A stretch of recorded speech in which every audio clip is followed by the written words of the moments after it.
Have you figured out your niche? Are you helping adding value to other people's lives? Then you're in the right place. Welcome to Munira's Musings with your host, co-author of Conversations with Top Real Estate Investors Volume 3, Munira Zahabi. All right. Greetings from Chicagoland. From Australia, are you from, Christine? In New South Wales, in a beautiful little section of the world called Anna Bay. Awesome. Does that sound like the sea is there? The ocean is there. We're surrounded by the ocean. It's beautiful. And it's the beginning of the day tomorrow. So I want to let you know that everything's okay. The world is still here. Thank you so much, everybody, on being here. Welcome to Munira's Musings. This is my show. It's a show where we talk about niches. And I love the niche because I'm the niche navigator. And I want to know how you got to yours. If you want to be on my show and you got a niche that you want everybody else to know about, go ahead, contact me. There's one niche navigator in the world and there is one Munira Zahabi in the world. So contact me. Christine, tell us a bit about yourself. Well, I am Christine Blosdale, and I have many hats that I wear, in addition to being the director of development at a radio station in Los Angeles and doing major fundraising.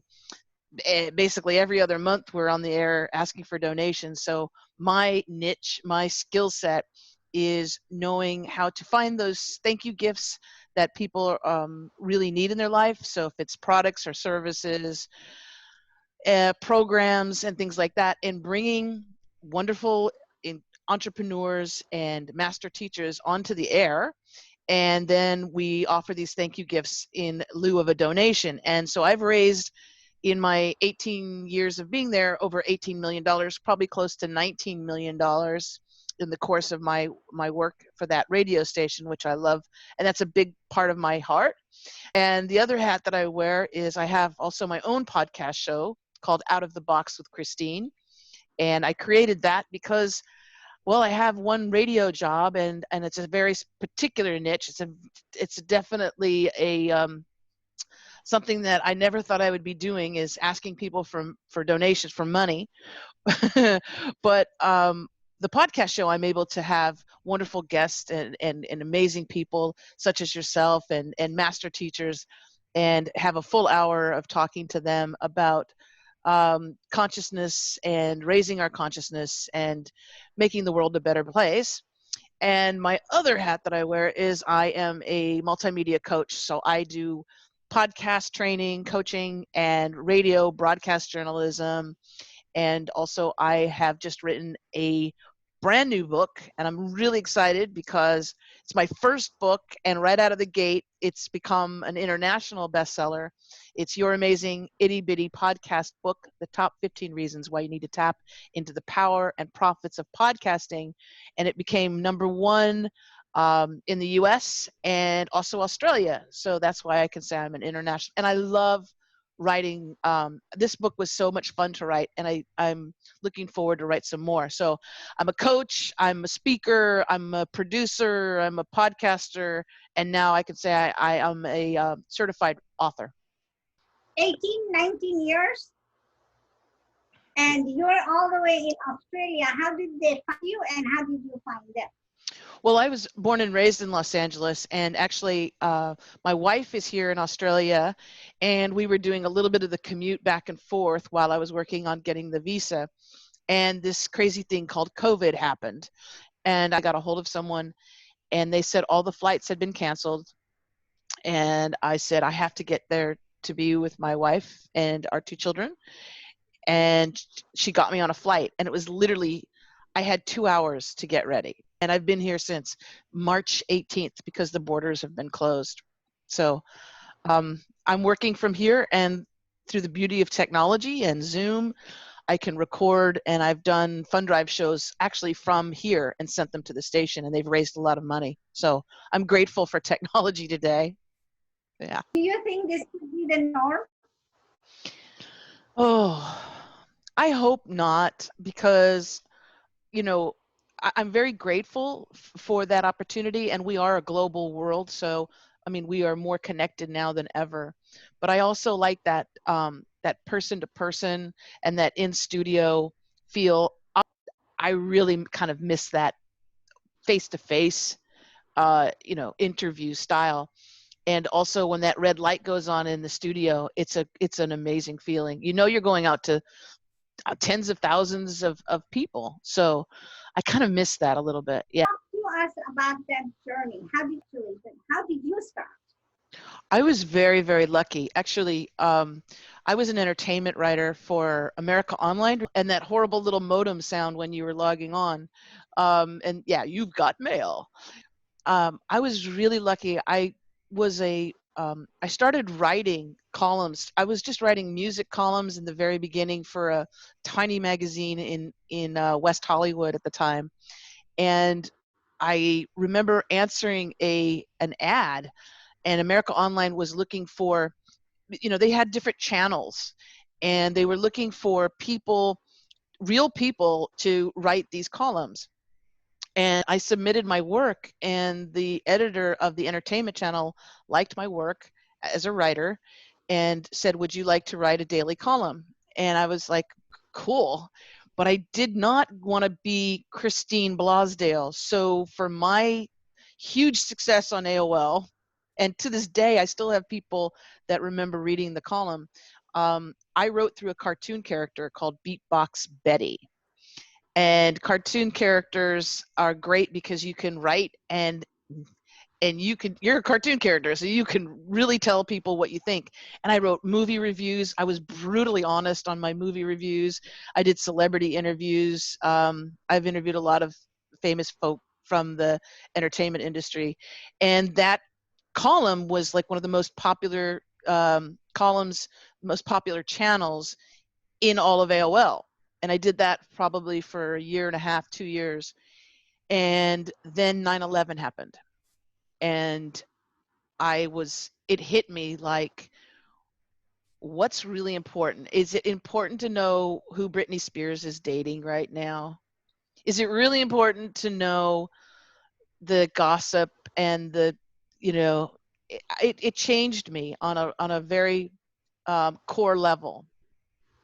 And I was channel surfing one day, feeling kind of lost, and I heard someone speaking on the radio in Los Angeles at KPFK. It was 90.7 FM in Los Angeles.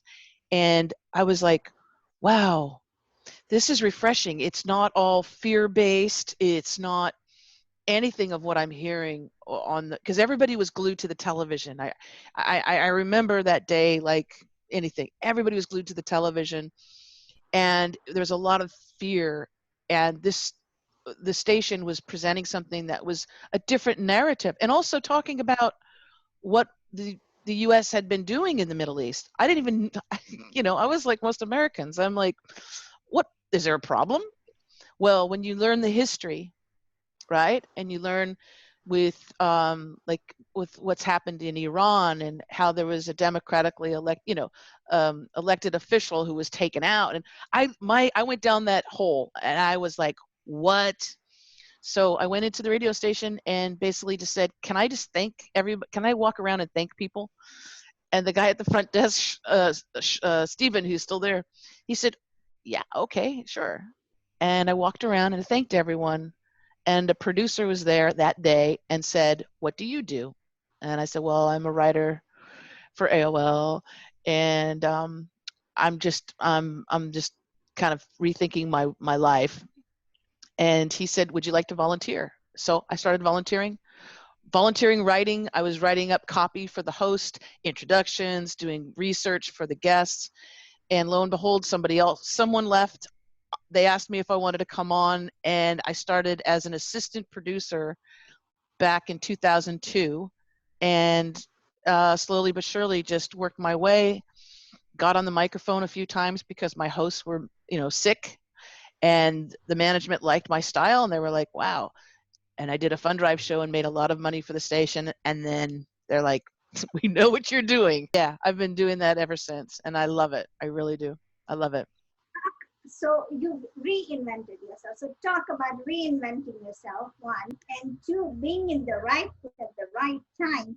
but never turning back. See, this morning I was listening to another speaker saying that when you give to people, expect it in twofold coming through, but don't expect it to come right away. It's going to take its time. But you got it in right away, just all because you wanted to thank somebody.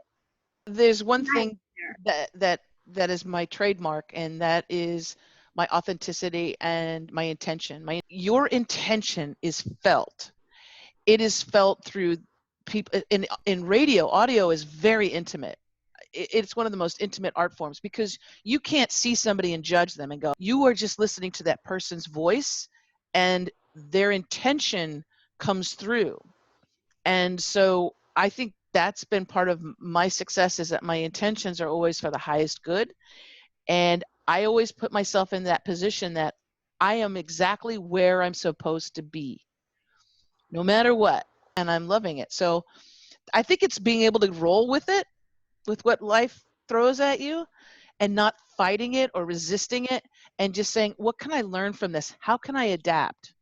And that's the key thing in this next 5 to 10 years, being able to be adaptable and to pivot. A friend of ours, Susie Pruden, talks about being able to pivot and prosper. So if you're doing one thing, and this is how you've been doing it for years and years and years, if you have the ability to change it up and just say, well, let me try this, then you're much more likely to fall into something really great. I was talking to somebody else a few minutes ago, and I was saying, if there's a way, if you have to, if you've been doing a cooking, is the prime example. You've been cooking the same dish every day. How about you change it up and spice it up, because change is good. And she was arguing with me that my husband doesn't like it. I said, just try it. Just say you made a mistake.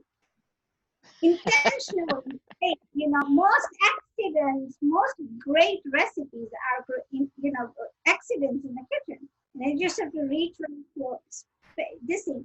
But that works in our life as well. One of my signature talks is, are you ready? So you're right. You have to be authentic, and you have to be able to roll with it, because what do? Being ready is such an important and integral time in your life, because you never know what's going to happen next in your life.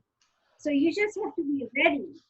And I don't know how ready you can be, but you have to be ready here. I'm ready to take the next step, whatever it is. You realize that everything that you really need it's not so much even here in your head, it's in your heart. Everything that you really need is in your heart. A lot of my clients right now too are women that are in their early 70s. And at a time, a couple decades ago, if you were in your 70s and you were a woman, it was like, well, get ready, you're done, become a grandmother and just dote on the grandchildren, and that's it. And these are women that are so vital. They have so much to share with the world. They know what they want, and they know what they're not going to take. And these are so creative, these women. I have one that's in her middle 70s, and she's just getting started. She's created a new show, a podcast show that got picked up by a network where she has 150,000 listeners. So it's never too late. And also, don't listen to what people say. Don't listen to what people say at all. That's another thing. Well, you can't do that because you're this. You can't do that because of this. If you believe it, then it's going to be true for you. But I never believed those stories. Well, I'll add more to you, because here's the thing. You need to listen to your positive self, and not listen to the gremlins in your head, because the first person that talks out of anything that you want to do is the gremlin in your head. I have an idea for a business or to do something, and a negative thought will come in. It'll go, yeah, but, and I go, I just go, no, because I feel really good when I think about that idea. That little thought just comes in really quickly, but I feel really good about the original idea. And so when I'm able to just kind of say, okay, I see you, thank you very much, bye, and go with that heart and that thought, what feels good, then I have that expression that little girl has. I mean, just like, yeah. Yes. And you know what? And it's okay. Here's the other thing. We don't teach our children, and we don't reward and respect people who try and fail. And there's been a Yes. lot of things in life that I've tried and I wasn't good at. Um, that's a really important thing to do, because the important thing is not that you're successful and you got a lot of money in the bank. The important thing is that you reached out of your comfort zone. You tried something that was uncomfortable and new and maybe scary, and that you did that, because then when another opportunity comes, you'll go, hey, I think I can do that. That is really, really important to do. And sometimes when you step outside of your comfort zone, I was blessed with a couple years ago. I had taken a voluntary layoff from the station because they were in financial situation. Within 2 months, I was called by the executive director to come back and be the general manager of the station. Number one, I never gave up hope, right? Even though I was unemployed for a month and a half, and I didn't know what I was going to do. I knew something would happen. I knew something that was positive was going to happen. I didn't know that an executive director of the network would call me. So he called me up and he said, would you come back and be the general manager as an interim for a few weeks?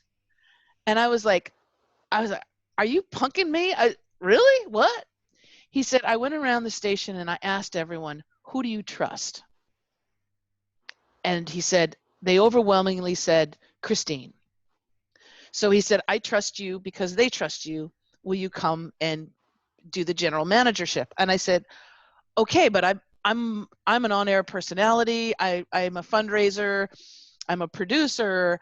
But managing a radio station with employees and all that was the negative thought, right? But the positive thought was, here's an opportunity to grow, and it's going to be uncomfortable, and I don't know what I'm doing, but my intention is good. And so I went in with that attitude, and being a collaborator with people instead of a boss. And I was there for I was a general manager for a year, and I learned so much. And my synapses expanded, and I gained so much wisdom and knowledge and patience and skills that I would never learn had I been afraid and said, oh no, that's too big for me. I can't chew that. That's just oh no, that's too scary. So And that's the key. Yeah. When sometimes we look at a hill, sorry about that. When we look at a hill, we always think, oh, I can't do this. But when you are on top of it, it was a piece of cake. I want to talk about your show, your podcast. You said Think Outside the Box with Christine. Out of the Box with Christine, the podcast for conscious folk. That's the full title. Yes. Yeah. Okay, so why did you choose that title? You know what? It was actually embracing my name, because for so long, even in radio, doing the radio shows, I highlight my guests, and I always, well, even on the podcast show, it's all about the guests and what their work that they're doing.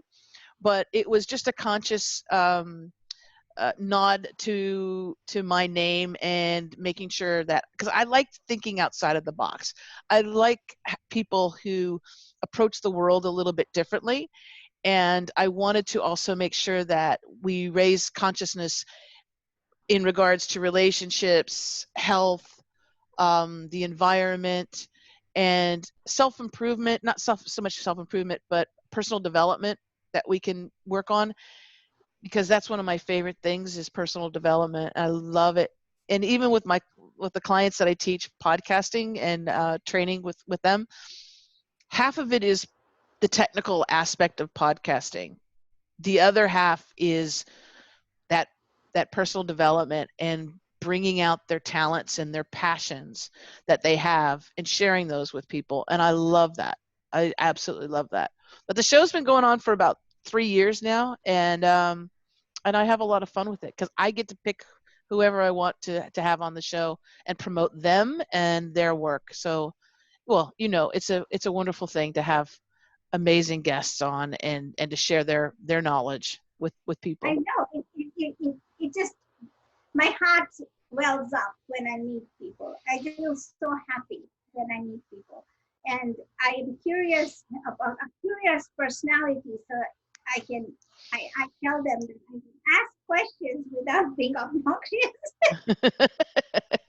And Well, I like that. you have a wonderful energy about you. You have a wonderful spirit, it's very generous spirit about you. And so that's why, I don't get interviewed very often. It's usually I'm doing the interview. Thank you, thank you. Okay, so any last words of wisdom for my guests? Oh, you know what? Especially right now, I think people, my word of wisdom right now, more than anything, is to be very mindful of your thoughts and your beliefs. And there's a lot of fear that is being generated right now with COVID, with the economy, with the world, politics, all of it. And I just encourage everyone to really, really be mindful of their thoughts and to do things as much as they can during the course of their day to lift up their energy. And that means if you do have those negative thoughts, or you start, because we all have that tendency to start, this is wrong with the world, this sucks, they suck, I hate that, this. Please be mindful of what you're putting out in the world, because it's a boomerang. And now more than ever, it's not even so much the law of karma, it's the law of energy. What you put out comes back. And it happens very, very fast right now. So be mindful of those thoughts. And really, if you're seeing something that seems wrong, put love and energy into it instead of hate and division. That's my word of wisdom for today, because I think that the world needs more of that right now than fear and anger and hatred. If we want to create change, we have to be the change. So let's just do this on ourselves. And it's exactly echoing your words. I'm saying is change happens if we all try to change together. Individual change happens and makes a collective change. Yes. So, If you want to see change in the outside world, you have to change within, right? That's the thing. That's the most important law of all, that should be of all religions and dogmas and spiritualities, is if you want to see a better world on the outside, work on changing your perspective and your view and put out good works. the fact is that for Christine, it was a little bit easier to get to her calling because, she was in the right place at the right time. That happens to people. Yeah. And it happens in the movies too. But Yeah. in real life, it doesn't happen. You have to work hard at it. So if you are working hard, please don't be afraid of it. Accept it, because challenges like Christine shared with us, all the challenges that we face will allow us to grow. Things may seem like a good idea, but they come out wrong, and that's fine. But you learn from every aspect in that failure, and I guarantee you'll never do this again. So Yeah. thank you so much, Christine, for being on my show. I appreciate it. It's a pleasure. It's an absolute pleasure. Oh, can I give out my website so if people want to get in touch with me? How do people contact you? Yes. Okay. So you can get in touch with me by going to ChristineBlosdale.com, and it's Christine with a CH, and the last name is Blosdale, BLOS, like Sam, DALE.com. And if you want to learn more about the book that I have just put out, and again, it's Amazon bestseller internationally, you can go to ittybittypodcastbook.com, and there's a link for the Kindle version and the paperback version. And I've gotten some really great reviews on it because it's an actual fun read. It's very fun and entertaining to read, so I'm very happy about that. But check out those websites if you want to get in touch with me. Well, go ahead and wear as many hats as you can, because Christine just proved that 5 hats are not even less. Yes. That's not or they're not less, so whichever. Go ahead and wear any hats, and thank you so much for tuning in, everybody. Thank you for listening to this episode Thank of you. Munira's Musings with your host, Munira Zahabi. If you enjoyed our show, please share and subscribe to this channel. And for more content, please join our Facebook group